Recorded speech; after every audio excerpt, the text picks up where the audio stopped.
Bonsoir et bienvenue dans ce journal avec d'abord le bilan terrible des inondations en Libye, des milliers de morts, peut-être 10 000 disparus selon l'ONU. Les flots ont emporté des bâtiments, dévasté des villes entières dans une région déjà ravagée par la guerre et très peu accessible. La Suisse moderne fête ses 175 ans. C'est le 12 septembre 1848 que la Constitution fédérale était approuvée. Elle faisait aussi de Berne la ville fédérale et c'est là que toute la Suisse politique a fêté en grande pompe l'événement. Nous retrouverons Michael Maccabée sur la place fédérale. L'original de la Constitution a revu la lumière du jour pour la première fois aujourd'hui. On va décrypter l'héritage de ce texte né juste après la guerre de sécession version suisse, la guerre du Sonderbund qui a vu la défaite des cantons catholiques conservateurs. Plus d'1 millier de victimes ont subi des abus sexuels au sein de l'Église catholique en Suisse. C'est le constat sordide de la première étude universitaire de cette ampleur. On soumettra ces résultats à Sylvie Perrin-Jacquet, qui préside la commission de soutien aux victimes. C'est la renaissance d'un symbole de l'identité genevoise. Le téléphérique du Salève, chef-d'œuvre de l'architecte Braillard, est remis en fonction aujourd'hui après des années de travaux et toujours la même vue spectaculaire sur le jet d'eau et le Léman. Il y aurait un nombre énorme de victimes. C'est le terme utilisé aujourd'hui par la Croix-Rouge après les inondations catastrophiques en Libye. Officiellement, 2200 personnes sont mortes, mais il y aurait plus de 10 000 disparus dans le nord-est du pays.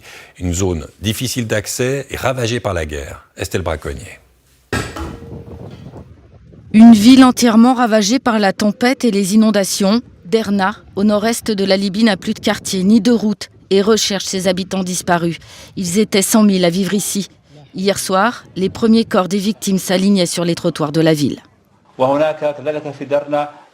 Il y a encore des milliers de personnes disparues à Derna, de 5 à 6 000, et ce nombre peut augmenter de manière très significative. Des barrages se sont effondrés dans le sud. Le premier et le deuxième barrage et l'eau a envahi l'intérieur de la ville. 3 ponts se sont aussi complètement écroulés et l'eau s'est répandue dans les quartiers. Les pluies diluviennes ont tout emporté sur l'ensemble de la région de Djabal al-Aghdar, qui compte des grandes villes comme Al-Baïda, Sousse ou Shahat. L'eau a tout emporté, tout doit être reconstruit et les populations attendent les secours. La région a été frappée par une quantité énorme de précipitations qui ont atteint un maximum de 400 mm à certains endroits. Ce chiffre n'a jamais été enregistré dans l'histoire climatique de la Libye. Un appel à l'aide internationale a été lancé par le gouvernement dans l'Est. Les besoins humanitaires dépassent largement les capacités du Croissant-Rouge libyen et du gouvernement. Nous n'avons pas de chiffres définitifs, mais nos sources d'informations indépendantes nous confirment que le nombre de personnes disparues s'élève à ce jour à plus de 10 000.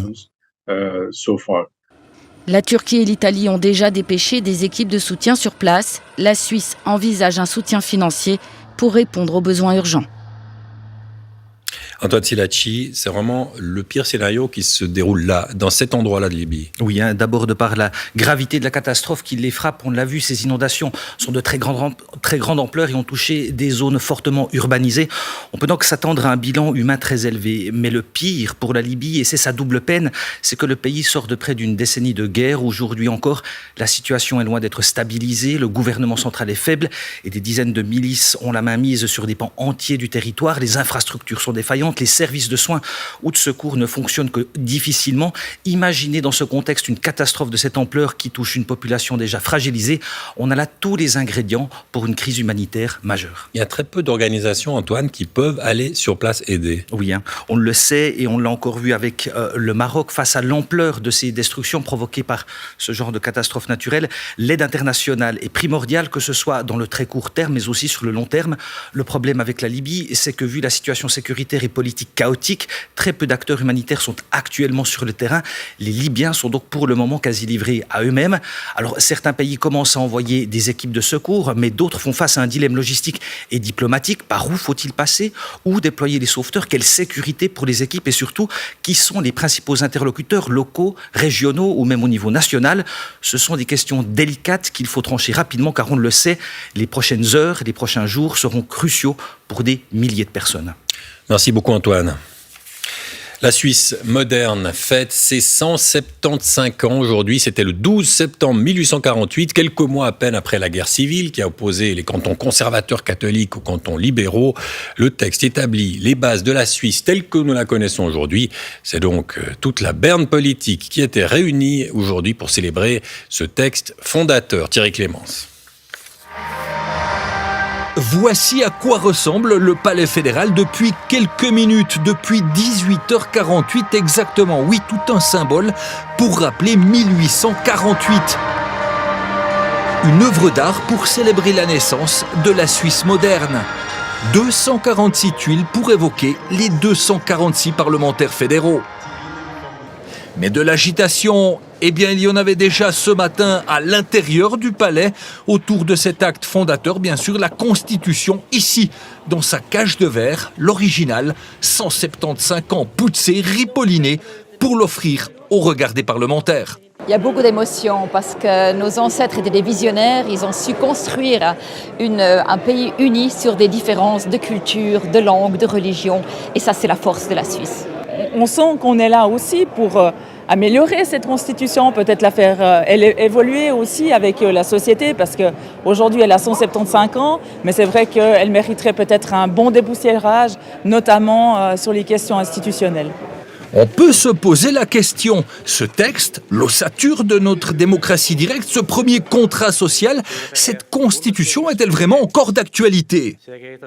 Plus que jamais, mais surtout parce qu'elle a beaucoup changé, elle a évolué, elle s'est adaptée au temps, le droit de vote des femmes, plein d'autres éléments qui ont naturellement fait le développement de la démocratie directe, qui ont fait que cette constitution aujourd'hui est extrêmement actuelle, mais on l'a que parce qu'il y a 175 ans, eh bien, un groupe ici, alors c'était que des hommes à l'époque, mais a réussi à poser les bases des institutions suisses, on peut en être fier jusqu'à aujourd'hui. Et en fin de matinée, place à la musique, toutes les autorités du pays, qu'elles soient politiques ou judiciaires, elles étaient toutes là. Célébration en pitrerie, en poésie aussi avec Fanny de Poule. Tous là, tous ensemble pour dire la Suisse d'aujourd'hui. Michael Maccabé, on vous retrouve sur la place fédérale. On a vraiment voulu marquer aujourd'hui l'événement dans les grandes largeurs. Oui, Philippe, ce matin, on regardait en arrière, on célébrait l'exploit historique, cette incroyable histoire, disaient les présidents des chambres. Ce coup de génie, disait Alain Berset, président de la Confédération. Alors, des célébrations qui ont toutefois un peu irrité l'UDC, qui regrette notamment la réinterprétation de l'hymne national et qui a boudé la fête ce soir. Alors ce soir, autour de moi, on regarde vers l'avenir, on change la façade, on change le visage du palais fédéral, un peu finalement comme on amende la Constitution, sans effusion, au moment de dévoiler le nouveau tympan que vous voyez derrière mon épaule gauche. Quelques applaudissements et quelques centaines de Bernois autour de moi et quelques Neuchâtelois aussi qui jubilent puisque ce nouveau tympan est dédié à Thilo Frey, qui est une des premières 12 femmes élues au Parlement, la première neuchâteloise et la première femme racisée à siéger au Palais fédéral. Merci beaucoup, Michael. Effectivement, on fête un peu à la Suisse, mais la Suisse, c'est une histoire de bruit et de fureur également. On a pu l'oublier durant ces 175 ans qui nous séparent de la fondation de la Suisse moderne. La Constitution de 1848 est née juste après une guerre civile, brève mais sanglante. C'était la première fois aujourd'hui que l'original de cette Constitution retrouvait la lumière du jour et la salle du Conseil national. Le récit de Léandre Dugan. La star du jour, c'est elle. Une entrée suivant un protocole millimétré, à l'abri des regards, sous haute surveillance. Il faut dire que c'est la première fois qu'elle sort des archives fédérales. Elle, l'original de la Constitution. Manipulée avec le soin et le respect de son âge. Un grand jour pour elle et un grand jour pour lui. J'ai restauré il y a 30 ans, donc de voir aujourd'hui qu'elle peut être présentée vraiment au public, oui, c'est vraiment un grand événement pour moi aussi. Parce que la Constitution n'a pas toujours été dans cet état. 1848, à peine un an après la guerre du Sonderbund, la Constitution pose les bases de la Suisse telle qu'on la connaît aujourd'hui. Rédigé, relié, le texte est déposé aux archives fédérales. Ainsi faite à Berne, le 12 septembre 1848. Pendant une longue période, elle était conservée au réduit. C'était une ancienne fortification militaire qui avait quand même, qui était sécurisée. Et puis, vraisemblablement, les conditions de conservation ne devaient pas être vraiment idéales. Le parchemin s'est voilé, la reliure déchirée. Il y a même des traces de doigts sur l'acte fondateur de la Suisse moderne. C'est quand même assez difficile d'imaginer qu'on ait pu oser toucher le document en ayant des doigts dans cet état. Joël Eby obtient l'autorisation de restaurer la Constitution. Reste qu'elle n'a jamais eu le même statut que le pacte de 1291. Dans les années 90, quand je l'ai restauré, ça n'avait pas une grande importance. On l'a restauré parce que c'était un document important. Je l'ai sorti du tiroir, je l'ai restauré, et vulgairement, je l'ai presque remise dans le tiroir sans qu'on en ait fait un événement incroyable. Pour la rendre plus accessible, des facsimilés existent aujourd'hui comme celui-ci. La Constitution a aussi été numérisée. 175 ans plus tard, on peut la consulter avec les doigts, sans crainte d'y laisser des marques. Et n'ayez pas honte d'avouer que vous ignoriez que la Suisse fêtait aujourd'hui sa constitution. Le serment du Grütli, la fête du 1er août sont beaucoup plus largement reconnus dans le pays. On a voulu vérifier si les Romans connaissent cette fameuse constitution de 1848. Johan Rittner, Carole Pantet et Julie Conti sont allés leur poser la question. Est-ce que tu as une idée de ce qu'on fête aujourd'hui ? Non, pas du tout. Non, je ne sais pas. C'est le SALEF qui fonctionne aujourd'hui de nouveau. Est-ce que c'est la Constitution de 1848 ? Aujourd'hui, c'est la Constitution. Est-ce que vous savez ce que c'est la Constitution ? C'est un rapport avec la RTS. Moi, il me semble que c'est un truc par rapport aux lois suisses ou quelque chose comme ça. Alors, la Constitution, c'est le texte fondateur pas seulement de la Suisse, de tout État, en tout cas tout État qui est sur un régime constitutionnel. Les premiers mots de la Constitution, est-ce que c'est « Au nom de Dieu Tout-Puissant » ou « Le peuple et les cantons suisses » Moi, je pense que c'est la deuxième, les peuples et les cantons suisses. Ouais, pareil. Peuple suisse, je dirais plutôt. Au nom de Dieu. Alors, c'est « Au nom de Dieu Tout-Puissant ». Je le sais parce que avant, j'étais pasteur évangélique. Et les articles de la Constitution sont-ils bien appliqués ? La Confédération s'engage pour que toute personne puisse trouver un logement approprié à des conditions supportables.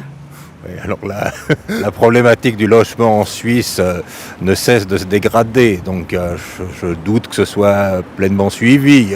À Genève, c'est scandaleux. C'est sur le papier et puis dans la réalité, il y a quand même plein de gens qui n'ont pas de domicile, plein de gens qui se retrouvent dans des situations pas du tout OK. Nul ne doit subir de discrimination du fait de son genre, de son âge, de sa race, de ses convictions. Je pense que c'est respecté par beaucoup de personnes, mais pas forcément par tout le monde. Il me semble qu'on fait quand même pas mal pour que la liberté religieuse, philosophique ou politique soit maintenue de notre pays. Je pense qu'il y a la discrimination. C'est ce que je dis, pas que je pense, je le dis. Pour moi, c'est important de respecter les autres parce qu'on est tous différents.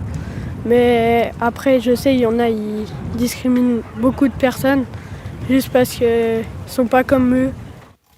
Bonsoir Dominique de Relevanger. Bonsoir Monsieur Robin. Ils connaissent ça, vos élèves, un petit peu la Constitution. Un peu mieux, j'espère. Ouais. Ils suivent les cours quand même. Grâce à vous. C'est très important, parce qu'on parle beaucoup du 1er août. On n'a pas oublié cette date du 12 septembre. C'est fondateur. Alors la date du 12 septembre, elle est effectivement assez effacée face à la récurrence de la fête nationale. Donc c'est aussi un moment un petit peu décalé dans le calendrier de l'année. Mais effectivement, en tout cas pour l'influence sur notre monde contemporain, c'est décisif. On l'a rédigée très très vite, cette Constitution, à l'époque, juste après la guerre civile suisse. Alors, juste après la guerre du Sonderbund, les travaux ont commencé au mois de février 1848. Une commission a été nommée. Et quelques semaines après le début des travaux de cette commission, il y a des révolutions qui ont éclaté en Europe, à Paris tout d'abord, puis aussi en Autriche-Hongrie, en Italie, etc. Et donc, il y avait un climat qu'on a oublié aussi en parlant de l'année 1848, un climat de révolution à travers toute l'Europe. Ouais, et c'est finalement la Suisse qui est à peu près parvenue à aboutir à quelque chose dans ce sens révolutionnaire, si on veut bien. Ah oui, toutes les monarchies autoritaires européennes ont repris en fait le leadership là-dessus. Donc il n'y a pas eu de révolution dans les autres pays européens. Et puis pour la première fois, la Suisse était en quelque sorte en avance en fondant l'État-nation, le premier État national démocratique, libéral au cœur de l'Europe. Libéral, donc dans le sens de l'époque, c'est-à-dire PLR d'aujourd'hui, mais c'était la gauche à l'époque.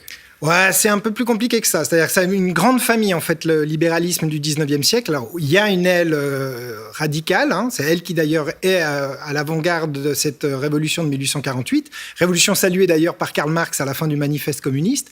Et puis, il y a une aile conservatrice qu'on retrouve aussi chez les radicaux, ce qui explique aussi le fait que cette constitution, en quelque sorte, elle ne va pas humilier les vaincus, elle va essayer de mettre en place quand même un savant dosage entre les avancées du libéralisme et puis une reconnaissance quand même d'une forte minorité catholique conservatrice. Oui, ces cantons qui ont perdu la guerre civile, on leur a donné finalement une place au Conseil des États, c'est à peu près ça. Au Conseil des États, et au moment du vote, le 12 septembre, on oublie souvent aussi de rappeler qu'il y a 6 cantons et demi qui ne l'acceptent pas, cette constitution, et puis il y a certains cantons qui, disons, ont fait quelques courbettes, c'est-à-dire que par exemple Lucerne va compter les abstentions avec les oui pour faire passer la votation, et puis le canton de Fribourg ne va pas soumettre ça au suffrage universel, c'est le Grand Conseil qui va adopter la nouvelle constitution. Très peu modernisé, ce texte, finalement. Alors ça, c'est le paradoxe. Là, on a vraiment une Suisse très avant-gardiste au milieu du 19e siècle qui devance en quelque sorte les pays alentours. Et puis, c'est une constitution qui va rester très longtemps. Elle est très conservatrice, en fait. Elle va être une sorte de machine institutionnelle pour vraiment pouvoir encaisser 2 guerres mondiales, des changements de parti, la montée de la gauche, la création du Parti socialiste ou de l'Union syndicale, qui n'ont pas fondamentalement modifié l'architecture institutionnelle, même si au niveau de la composition du Conseil fédéral, le système proportionnel qui est introduit après la Première Guerre mondiale, là, il y a des changements institutionnels très importants qui interviendront par la suite. Merci beaucoup, Dominique Dirlewanger. Merci à vous. Bonne soirée, merci. Bonne soirée. Et puis, 175 ans après cette fameuse constitution, la Suisse aujourd'hui a des soucis très concrets en ce moment. Le pays se prépare au choc de l'annonce de l'augmentation des primes maladie. Les partis se déchirent sur les solutions possibles. Tout à l'heure, le Conseil national a refusé l'initiative socialiste qui veut limiter les primes à 10% du revenu. Par contre, les cantons devront accorder davantage de subsides. Jean-Marc Berger. La population a toujours plus de peine à payer l'assurance maladie. Voilà pourquoi les socialistes et les syndicats veulent limiter les primes à maximum 10% du revenu via une initiative populaire. Avec la hausse qui s'annonce, la prime moyenne dans la plupart des cantons de notre pays représentera à peu près 20% du revenu d'un couple de retraités avec une rente moyenne. Pourquoi n'acceptez-vous pas un plafonnement dans l'impôt sur la prime maladie alors que vous avez des plafonds dans tous les autres impôts? Le seul impôt qui n'est pas plafonné dans ce pays, c'est la prime maladie. Mais la majorité bourgeoise au Parlement refuse ce plafonnement, seule concession, un contre-projet qui prévoit une contribution minimale pour aider les assurés. Jusqu'ici, les cantons font comme ils veulent. À l'avenir, coût supplémentaire estimé pour eux 356 millions de francs par an. Le PLR ne veut pas obliger les cantons à verser plus. Ça suffira pour décharger les assurés? Bon, c'est la démocratie. Dans chaque canton, on peut avoir un niveau social plus ou moins élevé. On peut décider de mettre de l'argent dans les réductions de primes ou dans les allocations familiales ou dans une fiscalité plus attractive. Une hausse des subsides maladie insuffisante pour compenser l'augmentation des primes, juge la gauche. C'est un mauvais gag, surtout que les cantons n'assument pas leurs responsabilités. Ces dernières années, 17 cantons ont réduit leur soutien au paiement des primes. Selon l'USS, les cantons auraient en effet abaissé leur soutien au paiement de l'assurance maladie de 39% en 10 ans, malgré la hausse des primes. La gauche maintient la pression. Son initiative populaire devrait être soumise en votation l'année prochaine, avec le contre-projet voté ce matin. C'est la première fois qu'une étude scientifique établit l'ampleur des abus sexuels commis au sein de l'Église catholique en Suisse. Plus d'1 millier de victimes ont été dénombrées depuis 1950 par une enquête de l'Université de Zurich dévoilée aujourd'hui. Et encore, il ne s'agit que de la pointe de l'iceberg. Cyrine Ambrus, Anna Schlepfer. Éplucher les archives de l'Église catholique suisse, ça a été le quotidien de cette chercheuse pendant 1 an, avec pour mission d'enquêter sur les abus sexuels depuis 1950. Résultat, plus de 1000 abus recensés. Dans 74% des cas, les victimes sont mineures. On a identifié à ce stade 1002 situations, donc, qui parfois impliquent plusieurs personnes qui ont été victimes de ces abus. Donc ça reste un chiffre très conséquent sur 50 ans. C'est une petite partie de l'iceberg parce que beaucoup de situations n'ont certainement pas été nommées, n'ont pas été dénoncées. Une première enquête nationale présentée ce matin par l'Université de Zurich.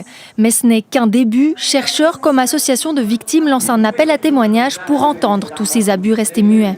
Durant des décennies, les autorités de cette Église ont étouffé leurs crimes, soutenu les agresseurs, protégé la réputation de leur institution au détriment des victimes réduites au silence. Une loi du silence largement documentée dans cette étude de 130 pages. On y lit des autorités ecclésiales qui minimisent, sinon dissimulent les abus.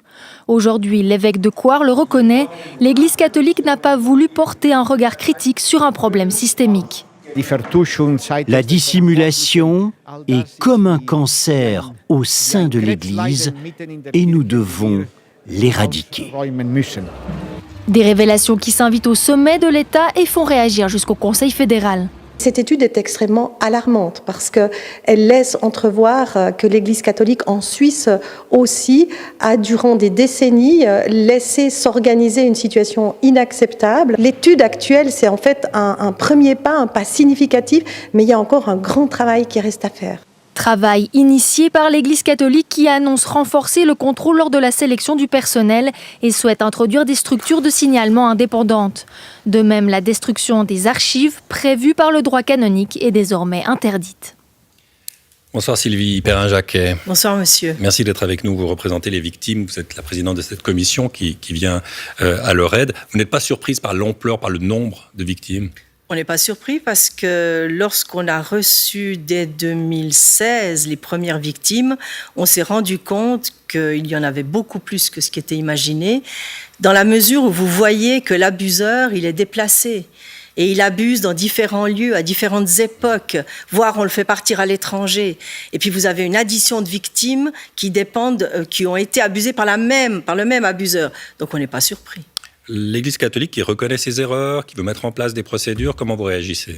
Moi, je trouve que c'est un peu tard. Quand vous voyez qu'on a été sollicité, le Parlement, en 2013, à l'époque, par M. Nuhofer, qui est le président de SAPEC, en disant, écoutez, il y a des abus, il faut faire quelque chose. On se trouve en 2023. Et en 2023, j'ai entendu le reportage, il vient et il bat sa coulpe, si je peux m'exprimer ainsi.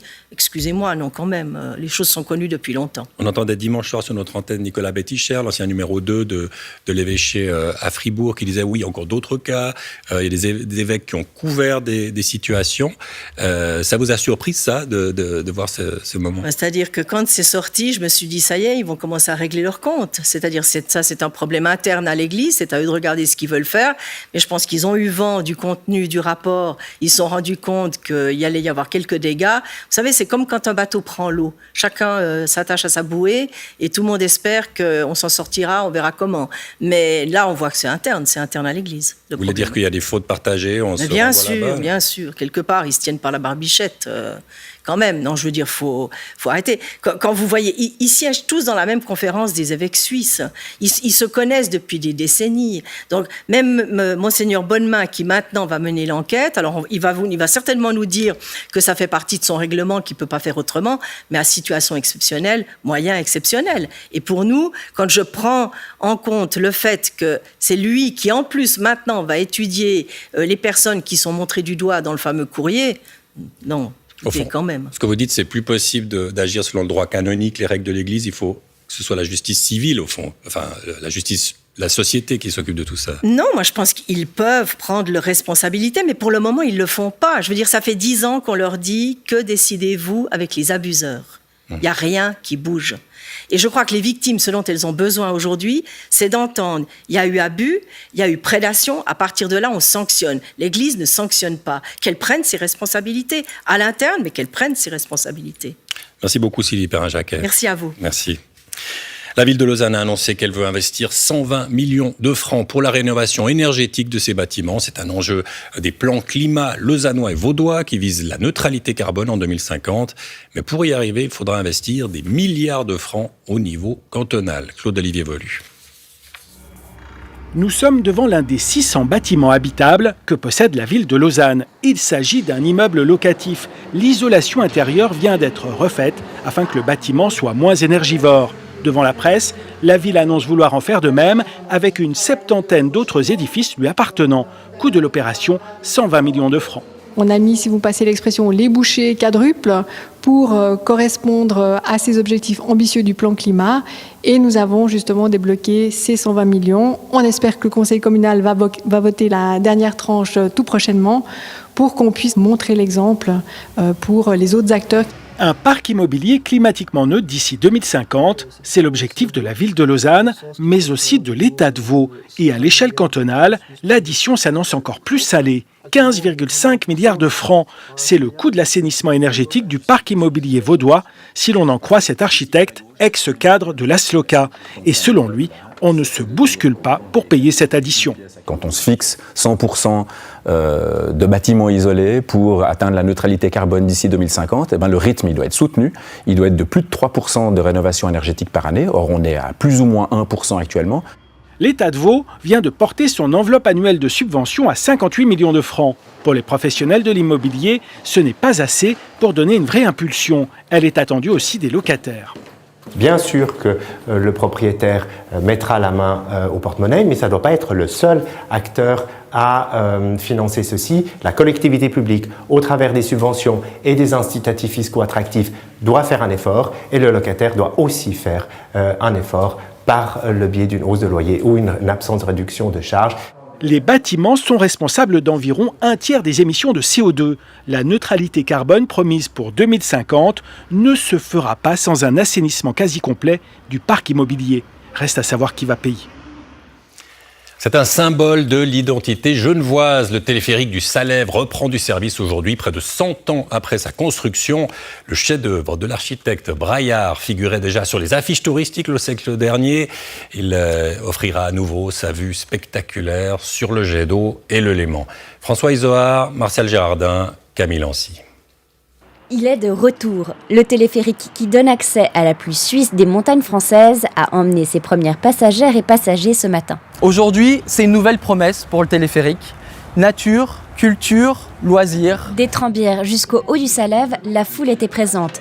Des locaux, mais surtout des touristes. Je trouve la vue incroyable.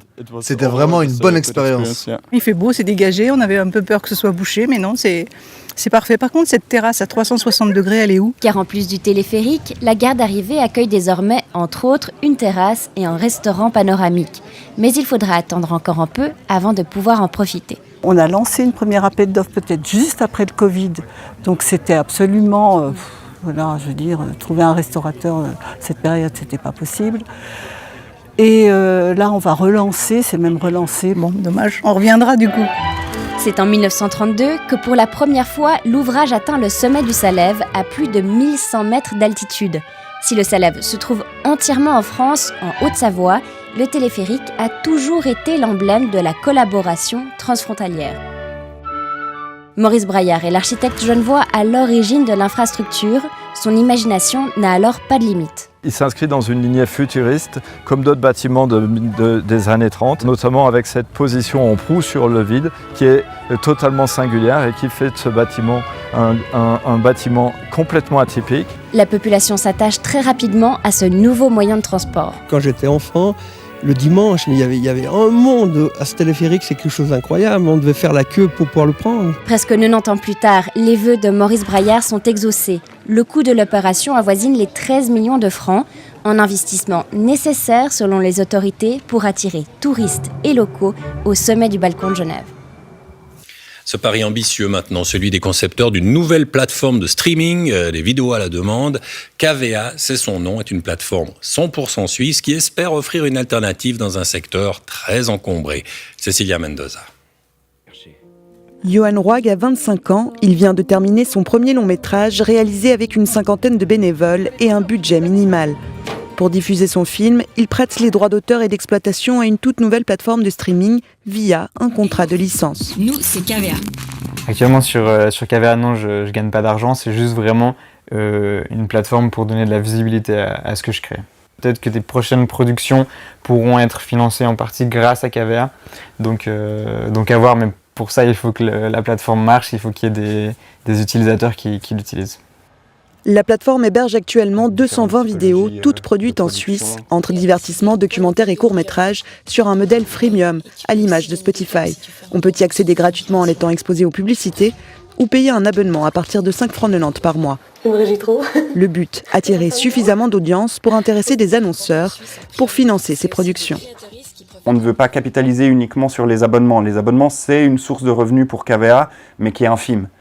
C'est-à-dire qu'en fait, en fonction de l'audience qui va grandir sur la plateforme, l'objectif, c'est plutôt en fait de développer notre côté B2B, où nous, on parle à des annonceurs et la création vit de l'autre côté. Un système innovant en Suisse où la production et la diffusion restent extrêmement compliquées en dehors des circuits du service public, qui a lui son propre player depuis 3 ans. Play Suisse comporte 4000 titres, principalement issus du broadcast de la SSR. KVA renforce donc la création suisse en comblant un manque pour les projets indépendants. Rien n'est trop ambitieux à partir du moment où on a un entrepreneur qui a une vision forte, qui sait où il va et qui a des partenaires avec lui pour ne pas y aller tout seul. Ça demande aussi de savoir trouver, identifier son public et de pouvoir continuer à l'engager parce que c'est finalement un des enjeux du streaming, c'est pas de faire venir les gens une fois, c'est de les faire revenir. Pari lancé. En attendant, KVA se positionne aussi en distributeur et finance la projection de ses films. Le Sens du chaos est présenté en avant-première dans 6 salles romandes avant d'être disponible en streaming. Le Liban est à l'honneur sur la scène culturelle en Suisse romande. Il y aura le théâtre de Vidi à Lausanne cette fin de semaine. Et puis à la Bâtie, ce soir et demain, la pièce Fumée d'ambre du metteur en scène et dramaturge Issa Boukaled, une pièce qui fait écho à l'explosion dramatique dans le port de Beyrouth il y a 3 ans. Julie Évard. Pour récolter des fonds pour les victimes de l'explosion du port de Beyrouth, une actrice invite certaines personnes à témoigner dans une réunion Zoom. Il y a un homme d'affaires et sa femme, un activiste politique, une domestique philippine ou encore un ouvrier syrien. Les discussions vont bon train autour des statuts des victimes, de l'impunité du pouvoir ou encore des discriminations. Il y a les histoires réelles racontées par de vraies victimes, les histoires dramatisées racontées par de vrais comédiens. Dans Fumée d'ambre, la frontière entre le réel et la fiction devient floue, mais sa portée politique est très claire. Pour moi, c'est impossible de séparer le théâtre, mon théâtre au moins, ma création, de la politique. On passe d'une crise à une autre, d'une guerre à une autre. Le sentiment c'est pas de vivre, de survivre. C'est pas possible que ça va pas provoquer dans ton imagination, dans tes réflexions quelque chose. Il faut que je crée quelque chose. Il faut que c'est ma façon de sentir que je suis vivant. Théâtre, performance, danse. Au Festival de la Bâtie, les 6 créations libanaises sont toutes nées de la même urgence. Il y a quelque chose qu'on voit tout le temps et ici aussi, mais quelque chose qui est très fort, c'est la nécessité de travailler, de montrer, de s'inspirer finalement d'une situation à la fois historique, d'histoire personnelle et de l'état d'un pays qui est quand même en déliquescence dans beaucoup d'endroits et dont les artistes ont une capacité à en faire quelque chose. Transformer la guerre et les tensions en art et en arme de discussion, passionnant. Je ne sais pas combien de disparus. C'est la fin de ce journal. À suivre ABE qui s'intéresse au cannabis. Le cannabis vendu et consommé en toute légalité en Suisse dans le cadre de plusieurs projets pilotes. Mais tout de suite, c'est la météo de Philippe Jeanneret. Excellente soirée et à demain.